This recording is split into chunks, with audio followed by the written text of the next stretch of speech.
eu acho que todas essas pessoas que estão aqui hoje foram tocadas e curiosas ao ponto de abrir esse caldeirão e abrimos, jogamos a tampa para longe, para deixar ferver e deixar mostrar para os outros, para a sociedade, para as autoridades, para quem pode ajudar a gente a cuidar disso, a mexer nessa história de alguma forma.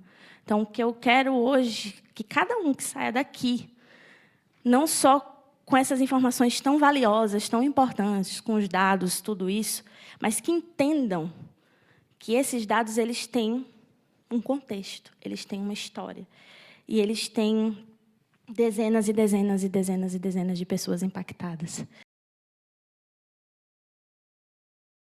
Em seguida, ouviremos Além dos Números, o impacto da doença de Huntington e as necessidades das famílias, com Tatiana Henrique, psicóloga e colaboradora da BH, que compartilhará a perspectiva clínica e humana sobre os desafios enfrentados por pacientes e familiares. Acho que agora já é boa tarde, né, gente? A gente não almoçou ainda, mas já deu o horário. Ainda é bom dia? Ah, estou perdida no horário, que a gente está desde a madrugada aqui trabalhando no evento, então as horas eu nem sei mais que dia é hoje. Gente, estou com essa missão de trazer hoje aqui, de portar algumas vozes. Vozes que ecoam na minha história, vozes que eu carrego nos meus ancestrais, dos meus antepassados, em todas aquelas gerações que a Aparecida falou, aquelas 6 gerações que ela contou da história de Feira Grande, são a minha família. Todos eles. O cluster inteiro, eu posso dizer que, de algum grau, algum primo, que é do primo do primo, que é do primo, que é do primo da família do meu pai. Então, Feira Grande é um município de 22 mil habitantes. Eu não nasci lá, eu não cresci lá. Minha mãe e meu pai são 2 nordestinos que migraram para São Paulo em busca de oportunidades. Lá casaram, se conheceram, mas os 2 vêm de lá. Quando meu pai morreu, muito provavelmente em decorrência já dos sintomas de Huntington, que a gente não sabia, mas foi num acidente de trabalho, a gente volta para Alagoas e minha mãe me cria em Arapiraca, que é do ladinho de Feira Grande, é a cidade maior, mais metropolitana. Mas hoje eu quero dizer aqui que eu venho de lá, eu vim de lá. E eu não convivi tão de perto, porque meu pai se foi, então imagine que minha maior convivência foi com a minha família materna. Mas eu queria saber quem é meu pai. Quem foi meu pai? Quem foi minha avó? Quem é meus tios? Quem são essas pessoas? Minha mãe fazia esse exercício de me levar lá, de me levar para conhecer. E eu sempre fui muito curiosa. Com 5 anos de idade, é a primeira memória que eu tenho de ver alguém com Huntington, né? De ver a família do meu pai. E aquilo me impressionou muito, me chocou muito. Porque eu dizia, por que ele é assim? Por que ele é assim? Eu já contei essa história várias vezes em eventos, em coisas da BH. Mas eu acho sempre importante para pontuar de que lugar que eu venho, né? De fala. E aquilo ali foi... A minha mãe sempre dizia, é porque ele tem nervoso. Ele é da família do seu pai, ele é nervosento. O que é nervosento? Não sei. É uma doença que tem na família deles e é assim. Eles são assim. Assim como? E aquilo sempre ficava cheio de interrogações na minha cabeça. Então, eu fui crescendo.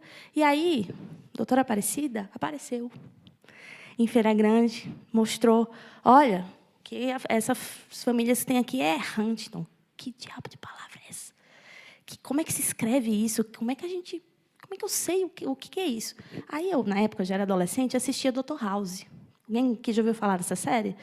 Série bem famosa, né? Passava, acho que passou na Record, não sei onde foi. Aí teve uma temporada inteira, 4ª temporada.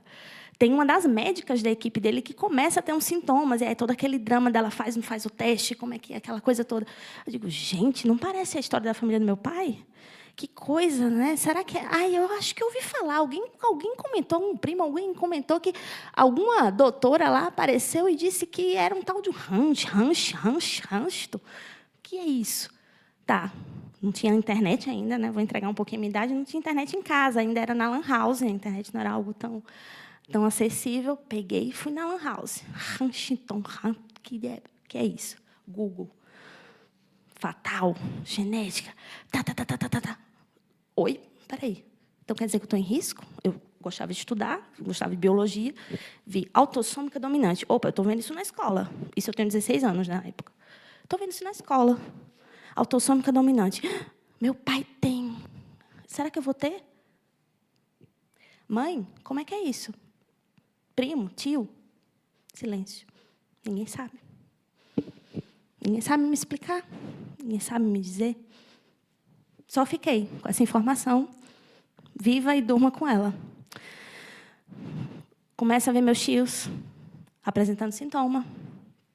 Infelizmente, começo a entender que, aos 7 anos, quando um dos meus tios foi passar uma temporada lá em casa, Desculpa. Ele não estava bem. Minha tia não sabia o que ele tinha. Ele era um cara trabalhador, um cara esforçado, que, inclusive, perdão, mãe, se a senhora estiver assistindo aí a transmissão, não sei onde a câmera está. Eu sei, eu já pedi a sua autorização para compartilhar essa história, mas minha mãe, antes de casar com meu pai, ela foi noiva do meu tio. Então, de todo jeito, eu ia vir numa família com Huntington. Tá. E, inclusive, um dos motivos do meu pai querer a minha mãe foi por uma falta de informação. Minha mãe é uma mulher negra, uma mulher preta. Meu pai é de uma família branca. E aí, na Feira Grande, como ninguém sabia o que era doença, ninguém entendia de genética, dizia assim, não casa com ninguém dessas famílias. Corre. Minha mãe ouviu isso a vida inteira. Minha avó pegou as 11 filhos lá, levou para a casa da família do meu pai e disse, ó, tá vendo? Eles ficam assim. Não casa. Não chega perto. E isso que a gente vê muitos relatos de outras histórias assim. Só que aí, meu pai, minha mãe, meu tio, na verdade, se engraçou pela minha mãe, só que minha avó, com Huntington, já doente, disse ao meu tio, se você casar com essa preta, você vai sujar a família. Com filho preto. E aí, acabou o noivado. Meu tio terminou com minha mãe, ok. Passa um tempo. Não é que meu pai se engraça pela minha mãe? E aí, agora? Que confusão. Enfim, moral da história, deu tudo certo. Eles se casaram. Tiveram meu irmão, que é 6 anos mais velho que eu, e me tiveram. E aí, esse tio lá ficou, né, mal, mas depois deu tudo certo. Tiveram um bom relacionamento, viraram grandes amigos. E ele começou a ficar estranho. Começou a perambular pelas ruas. Ele era um cara trabalhador, um cara esforçado. A gente começou a perder ele, saber que ele estava vagando por aí. Enfim, a família se mobilizou, traz ele para Alagoas. Ele estava em São Paulo. Traz para Alagoas. Começa um tratamento. Minha mãe leva ele para o CAPS, porque se ele está com problema psiquiátrico, vamos levar para onde? Para o CAPS, para o médico. Leva para o posto encaminha para o CAPS, vai para o CAPS. O CAPS passa medicação, ele começa a ficar muito dopado, fica mal, não resolve. E aí um diz, tira a medicação, porque ele tá pior. O que acontece? Infelizmente, ele se suicida. Dentro de casa. Na minha frente. Na frente de todos nós. E eu só tinha 7 anos. E aí, lembra? Conheci o Huntington na adolescência. Será que era isso? Será que foi aquilo? Que o meu tio estava esquisito? Tudo agora fez sentido. Comecei a ligar os pontos. Virei psicóloga. Fui para a faculdade de psicologia. Porque eu disse, gente, alguém tem que fazer alguma coisa aqui. Ninguém está bem nessa família. A gente precisa olhar para isso. Estudei, me formei. Desde a graduação, meu TCC foi o quê? Huntington. Vamos lá, vamos estudar, vou pesquisar. Alguém tem que fazer alguma coisa. Se não por eles, se eles não querem falar sobre isso, se eles ainda não estão abertos, e eu respeito, e está tudo bem. Mas tem outras pessoas que talvez eu possa ajudar, colaborar, participar. E aumentar essa minha família que foi dizimada. Que foi, naquela metáfora da Cristina, aquele rio levou um monte afogado. Hoje eu não tenho mais nenhum tio vivo. Nenhum. Eu acho que... A gente não sabe as contas que minha avó e meu avô foi quase coelho, teve, acho que, sei lá, 15, 20 filhos. A gente não consegue rastrear quantos. Imagine, é uma família muito numerosa. Não tem ninguém vivo. Eu não conheci meu pai, eu conheci, acho que, 2, 3 tios, e todos com Huntington. E eu não tenho para onde olhar. E aí eu achei a BH. E a BH me disse, tem aqui como você olhar para essa história. E aí eu me descobri em risco, passei por todo esse processo, fiz o teste genético, meu teste genético foi negativo, então hoje eu sou gene negativo para o Huntington.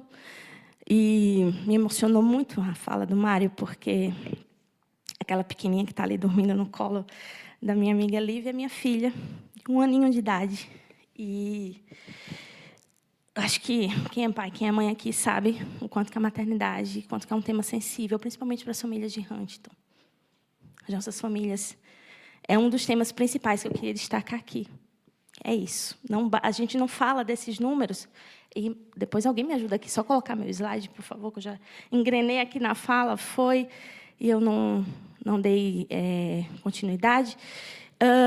E a gente fala desses números dessas pessoas, mas essas pessoas têm nome, essas pessoas têm filho, essas pessoas têm mãe, essas pessoas têm irmão, essas pessoas têm família. E é esse olhar que eu queria chamar vocês, para a gente encerrar hoje aqui.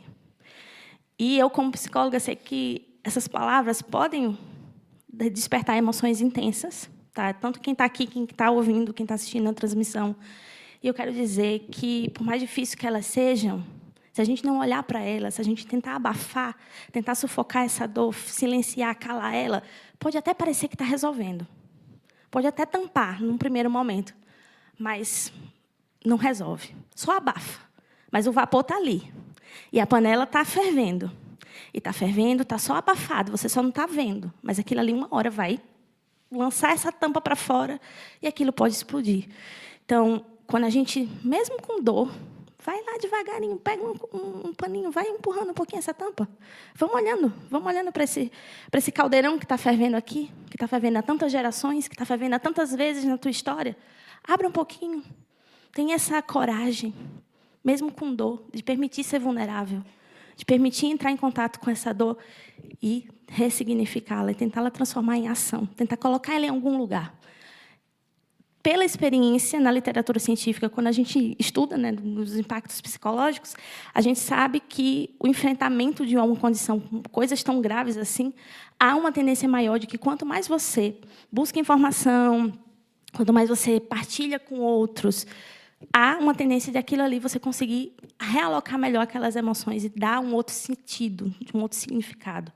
Eu acho que todas essas pessoas que estão aqui hoje foram tocadas e curiosas ao ponto de abrir esse caldeirão e abrimos, jogamos a tampa para longe, para deixar ferver e deixar mostrar para os outros, para a sociedade, para as autoridades, para quem pode ajudar a gente a cuidar disso, a mexer nessa história de alguma forma.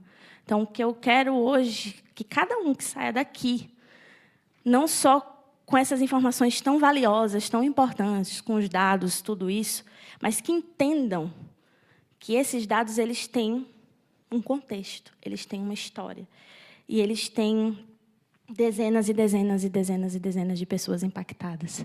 Então, só voltando aqui, esse currículo aí tem minha formação, todas as minhas experiências com Huntington, mas eu precisei dizer nesse início que, além de tudo isso, eu sou fruto dessa história, eu sou filha do Huntington. Então, isso atravessa. E atravessa não só a minha família, mas são famílias inteiras, porque é um impacto, como a gente já viu aqui, já foi bem repetitivo aqui. A gente está falando do paciente, mas é importante vocês terem em mente que a gente tem um cuidador, e geralmente uma cuidadora, uma mulher, que está deixando, às vezes, a sua vida, seu trabalho, seus interesses, sua saúde física e mental para cuidar de alguém. A gente tem os filhos dessas pessoas, e, às vezes, esses filhos é que também são os cuidadores. Aí você imagine que espelho que eu tenho que me olhar todo dia, com medo, né? Que eu não sei se eu vou estar refletida naquela realidade do meu pai ou da minha mãe, mas eu tenho que olhar para ele, porque eu tenho que cuidar.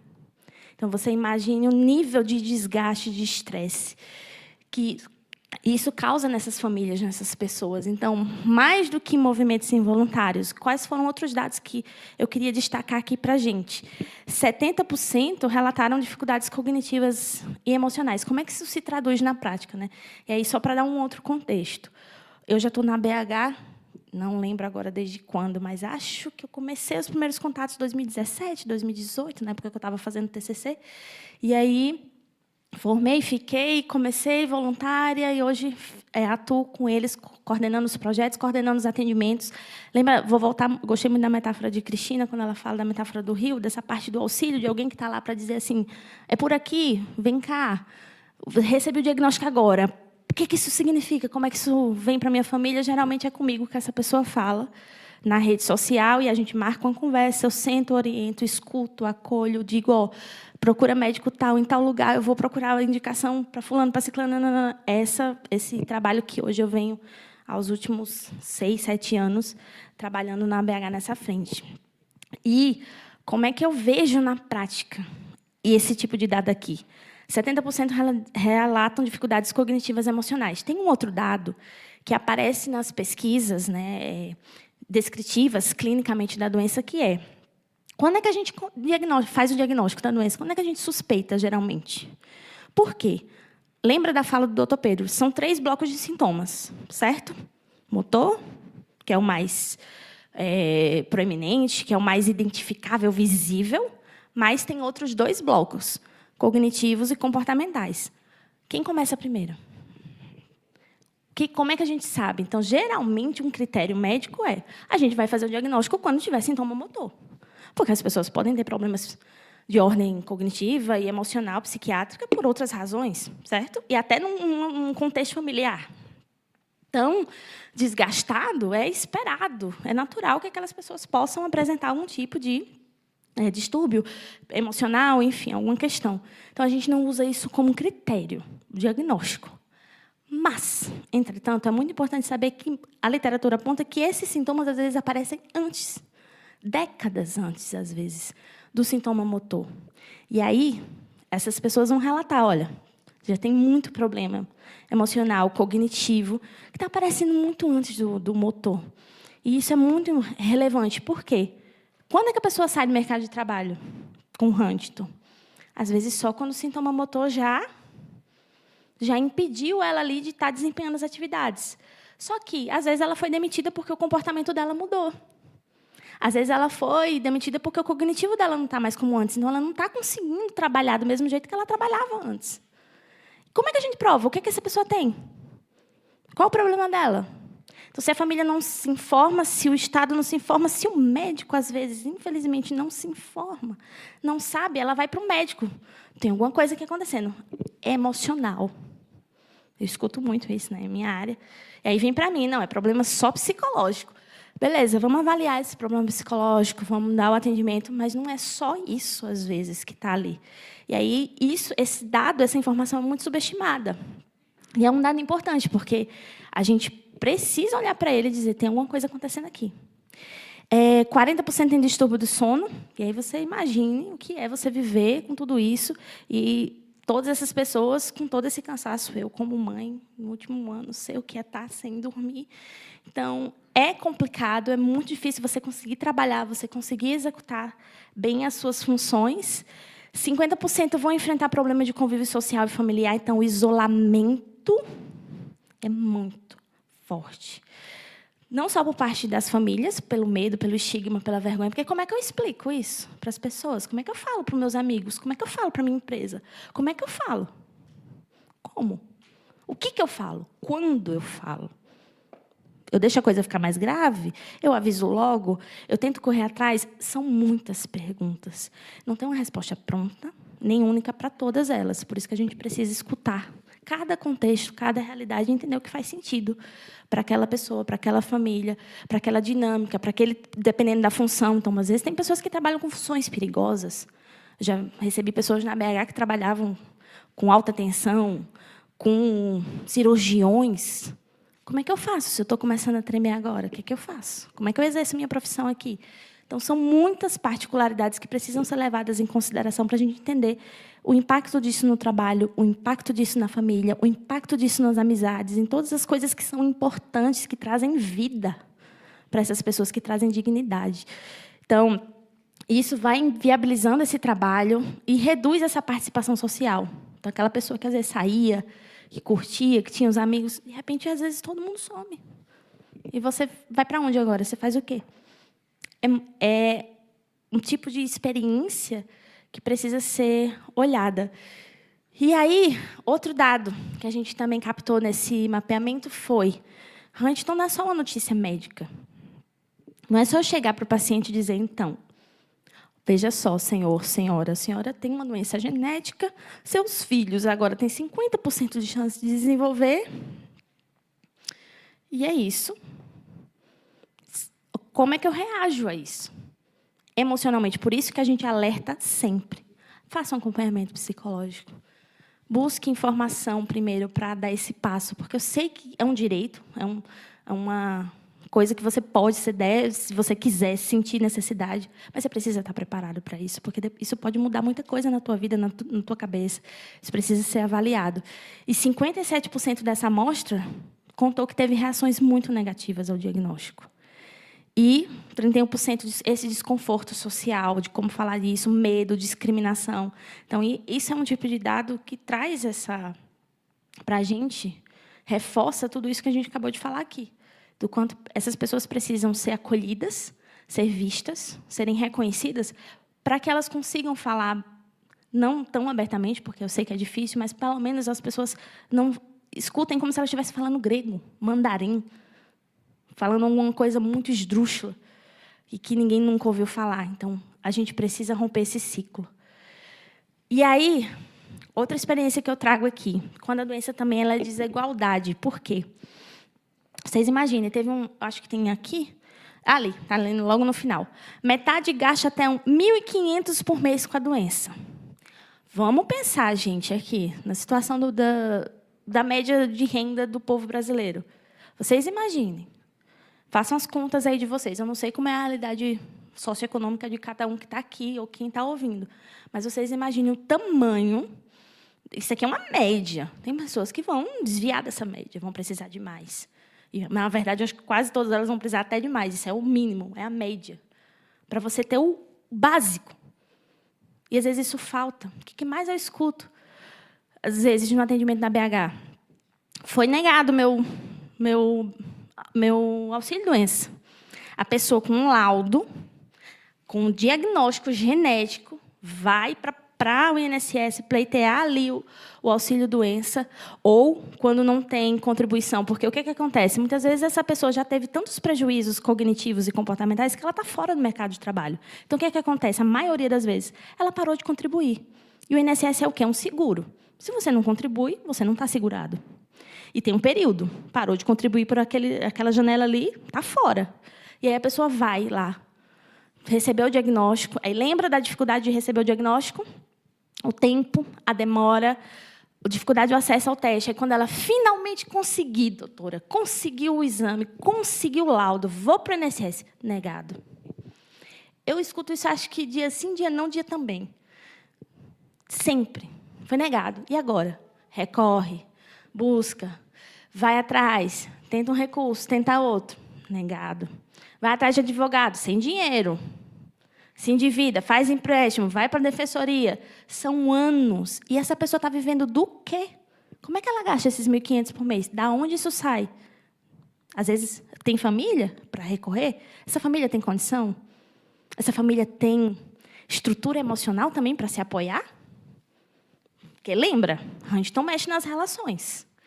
Huntington também atravessou aquelas outras pessoas. Às vezes, aquele outro familiar também está com um doente em casa. Ele consegue ajudar? Não. De que essas pessoas vivem? E aonde está o Estado? Onde está a assistência dessas pessoas? Para onde elas podem ir? Muitas vezes, elas correm para a gente, para a BH. E eu, com a dor no coração, do tamanho do mundo, às vezes, não sei o que dizer. Porque, às vezes, a gente não tem todas as respostas. Eu queria ter todas essas respostas. E é isso que a gente veio buscar. O primeiro passo para buscar aqui. Eu espero que daqui a gente, pelo menos, alguém diga para a gente, vamos por ali para buscar uma resposta nessa direção. E são tantas as direções que a gente quer, que a gente precisa. São tantos caminhos e tantas demandas que é difícil até para olhar. A gente foi trabalhar esses dias num documento, num resumo das nossas reivindicações. E, gente, a gente ficou com dificuldade de filtrar que a gente pede primeiro? O que a gente precisa? A gente precisa de tudo. A gente precisa do básico. Mas eu espero que hoje daqui a gente, pelo menos, saia com todas essas pessoas comprometidas a, pelo menos, saberem quem somos, o que precisamos, de alguma forma, e olhem para essa realidade. Porque aí, por exemplo, outro tanto desses, ali, 23% depende do BPC. Vocês sabem quanto o BPC paga? E qual o critério para você entrar no BPC? Se 2 pessoas ou mais ali na casa já tiverem alguma renda, algum trabalho, aquela pessoa não recebe ali, porque é 25% de um salário mínimo por pessoa da casa. Faça as contas. Isso tem que ser uma família em quê? Numa situação de extrema vulnerabilidade. E aí, se essa pessoa não se enquadra nesse critério, não contribui com o INSS, ou já contribuiu, mas parou de trabalhar, está fora do mercado de trabalho, não há recurso. Quem paga esses 1.500? A conta nunca fecha. E mesmo para as famílias que têm condição, mesmo para as famílias que conseguem o benefício, isso não muda muita coisa, não. Porque os gastos são imensos. Compra fralda, quando a pessoa já está numa fase mais avançada, e comida, e paga terapia, e paga fono, e paga físio, paga um plano de saúde, faço o quê? Consigo fazer um plano de saúde hoje no Brasil, com o valor que custa? Então, os desafios são imensos e muito difíceis de a gente olhar. E aqui eu queria também acender novamente esse olhar para essa pessoa que cuida. Para essa pessoa, mulher. Porque 84% das mulheres ali são as cuidadoras. E aí a gente olha para a realidade delas. Elas também não têm renda, às vezes. Elas também, a gente viu no dado, né? São mães, às vezes são esposas. São pessoas que ali vão ter que parar a sua vida também. E quem paga as despesas dessa pessoa? Se ela não, qual é a subsistência? De onde vai sair esse recurso? Às vezes ela vai ter que parar de trabalhar.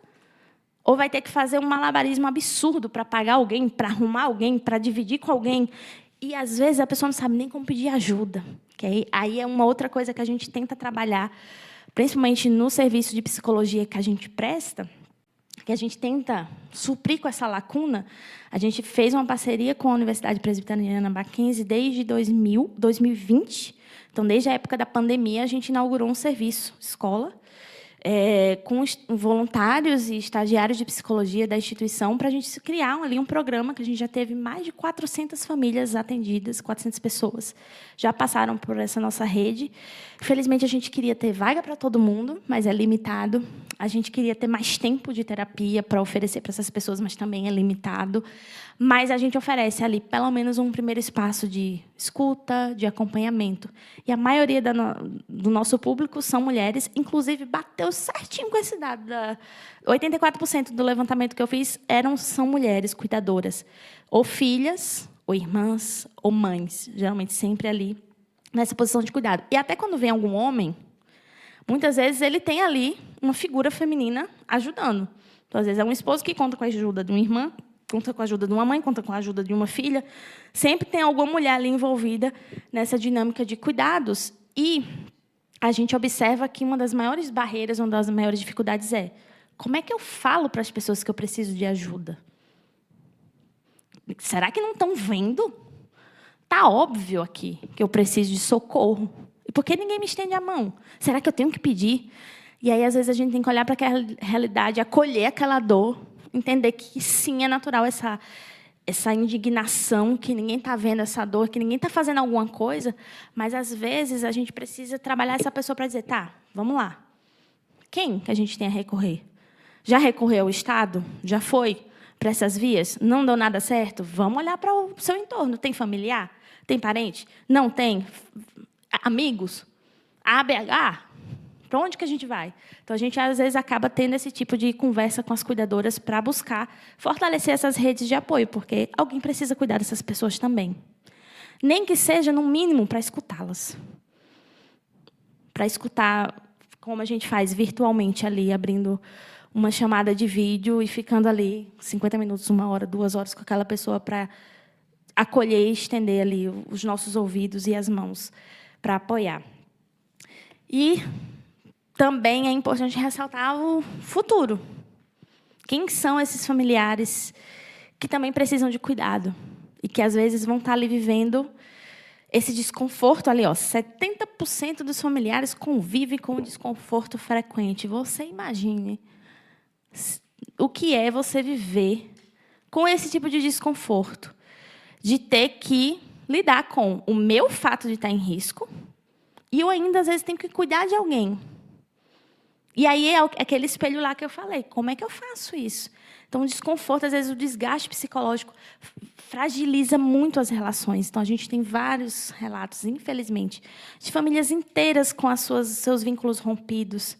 Então, às vezes, é o filho que ele não consegue, às vezes, não é porque ele é ruim ou porque ele é uma pessoa terrível. Às vezes, ele não consegue visitar a própria mãe ou visitar o próprio pai, ou ajudar, ou conversar, ou fazer alguma coisa, porque ele não consegue, porque ele está num desconforto, num nível de sofrimento absurdo. E aí, somando com o dado ali da cuidadora, às vezes ela não consegue a ajuda da própria família nuclear, a família que está em casa. Ela não consegue falar com o próprio filho para ajudar a cuidar do pai, ou vice-versa. Não consegue ter esse diálogo, porque essas pessoas também estão ali fragilizadas, também não precisando de cuidado. Então, a gente precisa olhar para essas pessoas também. E, olhe, quase metade tem 5 ou mais parentes com a doença. Então, é uma realidade que você olha para todo lado. Você vai para uma reunião de família, imagina o Natal, como é para nossas famílias. Você já começa, eita, olha, fulano já também. Ou está dando sinal. Imagine como isso não fragiliza as relações, quanto isso não cria barreiras, estereótipos, estigmas. E daí surgem tantos problemas que são difíceis da gente encarar, mas que a gente precisa oferecer apoio, oferecer cuidado para essas pessoas. Por quê? Lembra da outro dado que a Aparecida também citou, que apenas 11% fizeram um teste preditivo. O teste preditivo é para todo mundo? Não. Infelizmente, não. E não só porque não deveria, mas é porque nem todo mundo vai ter estrutura, primeiro, psicológica para isso. Não há recomendação.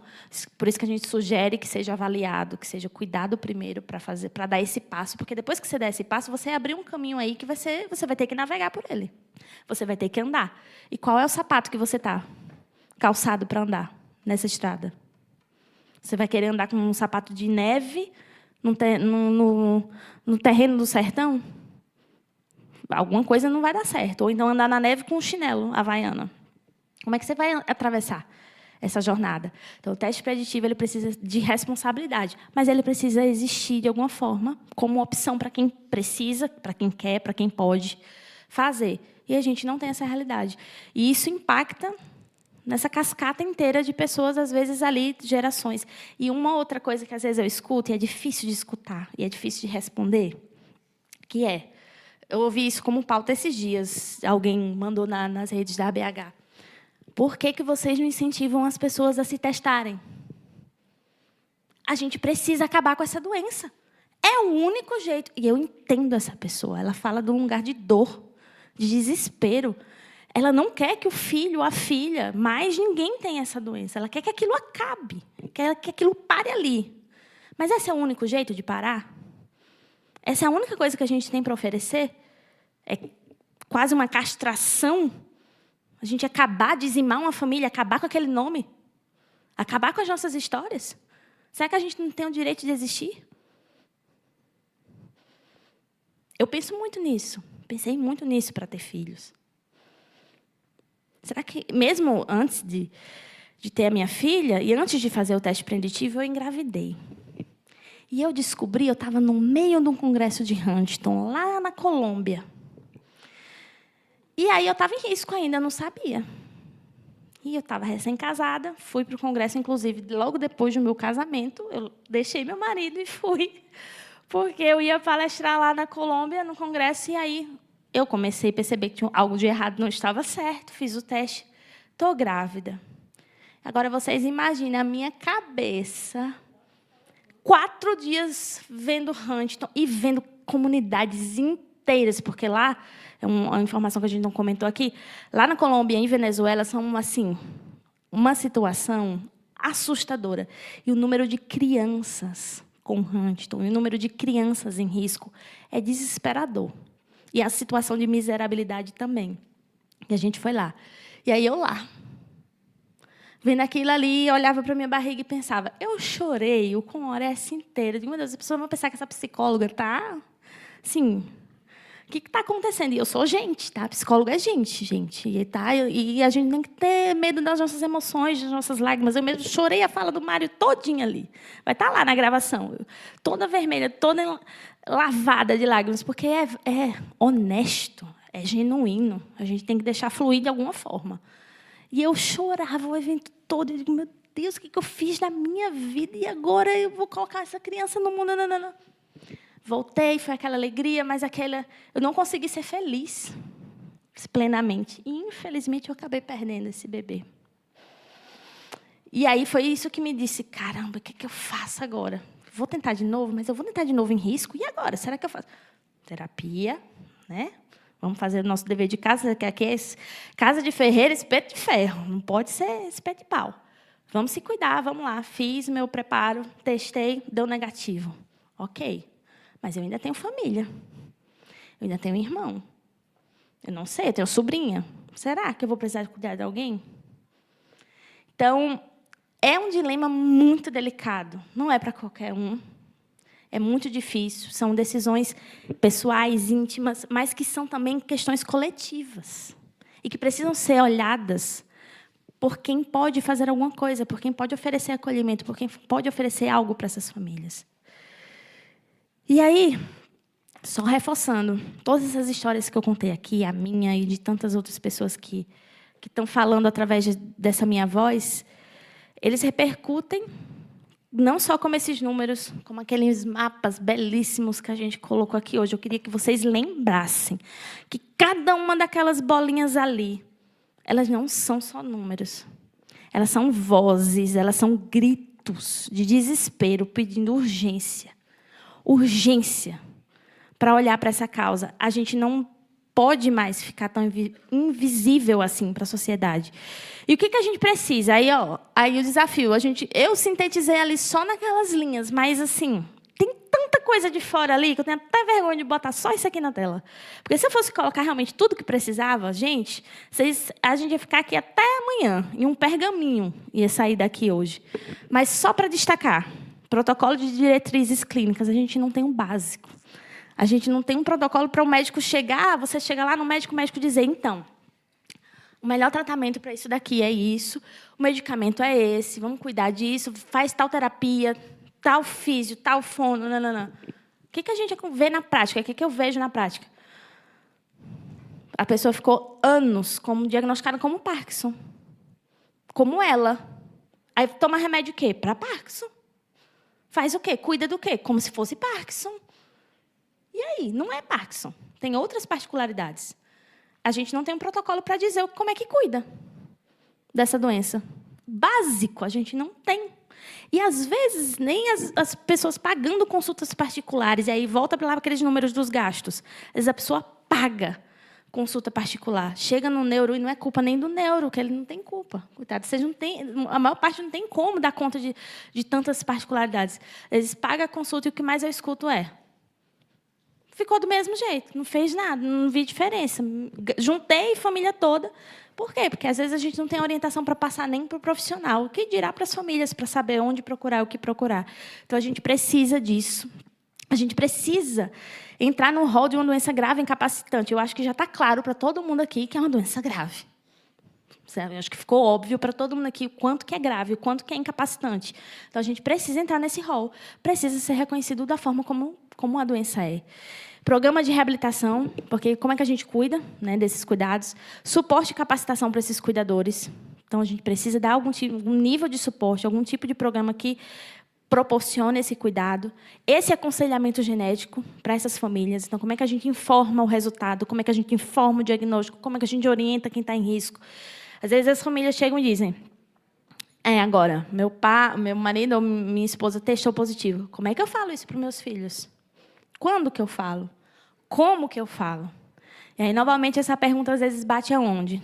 Na porta da ABH e está eu lá para atender. E, às vezes, eu tenho que me virar sozinha, atender tantas e tantas famílias do Brasil, todo dia batendo lá para saber, porque não tem outra porta. Eu não dou conta, a gente não dá conta. A gente somos os pequenos valentes, mas a gente não dá conta sozinho de atender esse nível de demanda. Então, a gente precisa desses espaços, precisa desse tipo de oferta de trabalho, de apoio público. E, nisso, apoio em saúde mental. E aqui eu defendo ferrenhamente nisso. É a minha área. Todas essas pessoas impactadas ou envolvidas por Huntington, em algum grau, precisam desse apoio psicológico. É uma questão básica. É o kit básico de sobrevivência. Tinha que estar lá entregue junto com o diagnóstico. A pessoa já tinha que sair com encaminhamento. Aqui, ó, está aqui, fulano, o seu teste genético, o seu diagnóstico. Está aqui também o seu encaminhamento para o psicólogo. Isso está acessível. A gente tenta, pela BH, mas a gente, novamente, não consegue dar conta dessa demanda toda. Campanha de conscientização pública, para que as pessoas ouçam, saibam, e a gente não fale grego, como eu citei antes. As pessoas saibam minimamente. Eu acho que eu ouvi falar. Acho que eu ouvi falar aquela doença que o comentarista lá da ESPN... O Mário Marra contou nas redes dele, ou foi falar lá no evento? Acho que eu já ouvi falar através dele. Por isso que vozes como essa são tão importantes para romper com esse ciclo, com esse silêncio, porque elas dão essa visibilidade. E aqui eu registro o meu agradecimento, minha imensa admiração por você, pela tua coragem, pela tua honestidade de vir aqui, abrir o coração, abrir tanto de você para nós. Saiba que isso representa tanto. Mas tanto. Representa tanto para tanta gente também que não queria falar sobre esse assunto. Mas que agora pode ver em figuras como você a identificação de dizer, caramba, se até o Mário Marra contou que ele tem histórico de Huntington na família dele, será que eu posso falar sobre isso agora? Será que eu posso procurar cuidado? Será que eu devo procurar um médico? Será que eu devo procurar um psicólogo para me cuidar? Esse tipo de voz que a gente precisa para dar esse exemplo. A gente precisa, eu sei que dói, e eu imagino o quanto que não dói abrir tudo isso. Que ele abriu, que eu estou abrindo aqui, que está doendo também. Mas a gente precisa, se ninguém fizer isso, quem vai fazer? Quem vai portar essas vozes? A gente vai ser só silêncio. Vai ficar oculto, né? Como o lema que a gente tenta repercutir. Oculta nunca mais. Se a gente ficar oculto, a gente não vai ter nada. Não vai ter apoio, não vai ter cuidado, não vai ter empatia, o mínimo. E aqui é onde entra a campanha de conscientização. Mínimo de empatia por essa causa. Fomenta a pesquisa. Aqui a gente tem pesquisadores também representados que estão aí, lutando, sofrendo, fazendo das tripas coração para desenvolver pesquisas. Lá fora, a gente citou alguns exemplos, né, das pesquisas internacionais. Tem lá os grandes esforços, são mais de 100 moléculas, como o doutor Pedro citou, estão aí em estudo, a gente tem acompanhado de perto todas elas. Mas a gente tem as outras pesquisas que são tão importantes quanto. As outras pesquisas nacionais, as nossas pesquisas das outras linhas de cuidado. Então, por exemplo, eu desenvolvo pesquisa de como que a gente oferta terapia para essas pessoas. É qualquer terapia? É de qualquer jeito? É só eu sentar com a pessoa e dizer, fale, fulano, sobre o seu problema. E eu ficar aqui só escutando, dizendo, sim. Não, não é assim. Eu preciso olhar com cuidado, a fazer uma avaliação adequada. Aquela pessoa tem risco de suicídio? Ela tem depressão? Qual é a melhor diretriz clínica? Qual é o melhor cuidado que eu devo ofertar para essa pessoa? Como é que a gente trabalha ali com o problema emocional dela? Então, tudo isso precisa aparecer, de alguma forma, nessas pesquisas e nesse cuidado. Centro de referência, para onde que a gente leva? Então, a pessoa está lá no chique-chique, está lá, que nem eu, atualmente eu sou alagoana, né, mas eu moro, quer dizer, nasci em São Paulo, mas eu me considero alagoana, moro na Bahia, estou lá, dia desse, estou em Serrinha, que eu morava em Serrinha, até pouco tempo, chega para mim, alguém, soube que você mora aqui em Serrinha, minha família tem Huntington, e eu estou aqui em Serrinha. Quais as chances disso acontecer? Então, essa pessoa, essas famílias, não tem para onde ir. Qual o centro de referência mais próximo? Tá, 3, 4, 5 horas, 6 horas, 10 horas. Como é que essa pessoa vai? Que tipo de cuidado ela tem? Mas, pelo menos, às vezes, nem tem. O centro de referência nem tem naquele estado. Ela vai para onde? Então, o mínimo que tivesse algum centro de referência. Acesso aos medicamentos e às terapias. É outra odisseia, muitas vezes, como a gente já falou aqui. Então, não sei que medicamento, não tenho acesso. É bem complicada essa questão do acesso às terapias, como a gente já falou. Políticas de proteção social. Quantas e quantas vezes a gente já recebeu situações muito desafiadoras de pessoas com Huntington que tiveram comportamentos públicos e acabaram sendo presas ou sendo agredidas, sofrendo uma série de ataques e de situações. Porque lembra os movimentos involuntários que a gente comentou tanto da doença? Uma outra coisa que acontece é as pessoas acham que a pessoa está bêbada. Quem não entende acha que a pessoa está drogada, está bêbado. E aí? Como é que a gente protege essas pessoas? O que a gente faz? Às vezes ele não quer sair com o cuidador, às vezes ele quer sair sozinho. E a gente vai cercear o direito se ele ainda pode, se ela ou ele ainda pode sair sozinho. Como é que a gente protege?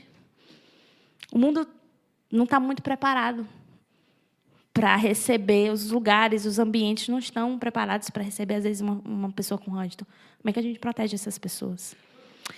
E linhas de cuidado dentro do SUS, né? Acho que corrobora com tudo isso que a gente falou. Como é que a gente cuida dessas pessoas no básico?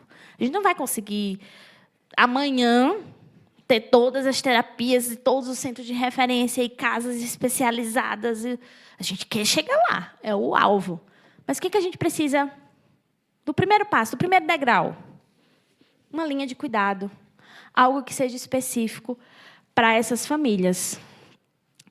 Então, o que a gente pede aqui é que o poder público, quem tem algum poder de fazer algo, mesmo que seja o poder de usar sua voz, mesmo que seja o poder da sua história, isso já é um poder. E é um poder muito valioso, muito importante. Vamos usar ele. E quem tem um poder um pouquinho maior, quem consegue fazer alguma coisa, quem consegue endereçar essa pauta, que enderece, que leve a gente para um caminho de dignidade. O que a gente está pedindo aqui é dignidade, é cuidado e é futuro. A gente precisa olhar para esse futuro. Quero que aquela minha filha ali, que veio me acompanhando hoje,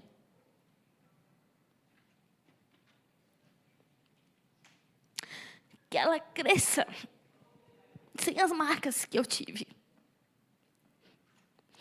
Eu desejo para ela que daqui a uns anos ela veja Huntington ser falado, que ela veja Huntington ser acolhido, que as pessoas com Huntington da família dela, que ela não precise ter uma história tão difícil quanto a minha, que ela não tenha que lidar com as dores que eu lidei, porque ela já vai ter desenvolvido empatia suficiente, porque ela possa ter uma realidade diferente, porque ela possa saber que aquelas pessoas da família dela estão amparadas pelo Estado, estão cuidadas de alguma forma. Esse é o futuro que eu desejo. Não só para ela, mas para todas as nossas famílias que estão aqui. É isso, muito obrigada.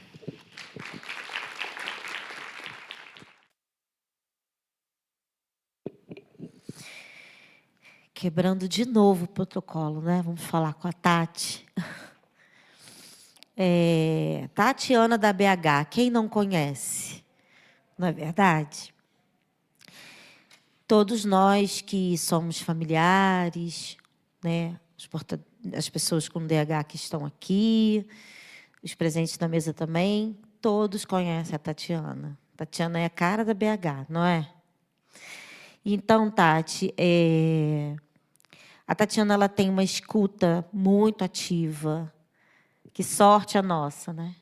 Ativa, potente, humanizada, informada, uma fala apropriada, dedicada, comprometida. Não tem como não falar isso. Desde a escolha da própria profissão. Escolhi ser psicóloga para me formar. E aí a gente diz, né, para nos cuidar, né? Cuidar dos dela e de nós, que também somos dela. Tatiana, você para a BH e para toda a comunidade de Huntington é um pouco dessa leveza que o Mário falou, que a gente precisa ter. É uma leveza nesse peso que toda a comunidade carrega, viu? E a cada um dessa mesa, né, o nosso agradecimento. Obrigada, Tati, né? Cidinha, né, Aparecida, por todo o seu empenho na pesquisa, né? o doutor Pedro, que veio trazendo tanto esclarecimento, né, tanta propriedade para a gente poder entender de uma forma tão lúdica, clara, né? A doutora Cristina, por esse comprometimento dessa parceria com a BH, né, por querer, como é sensível, né, dizer, ó, eu fui dar e eu recebi, eu fui tentar dar conhecimento, mas eu recebi. O quanto isso é grandioso, né? O Mário, por essa coragem de estar aqui. E a nossa presidente Gladys, né, por estar aí nos direcionando. Todo o nosso agradecimento. Agradecemos a todos que participaram desse primeiro momento da explanação da doença de Huntington e os dados inéditos do mapeamento realizado para a BH. Convidamos, nesse momento, os integrantes dessa mesa a desfazerem, agradecendo mais uma vez.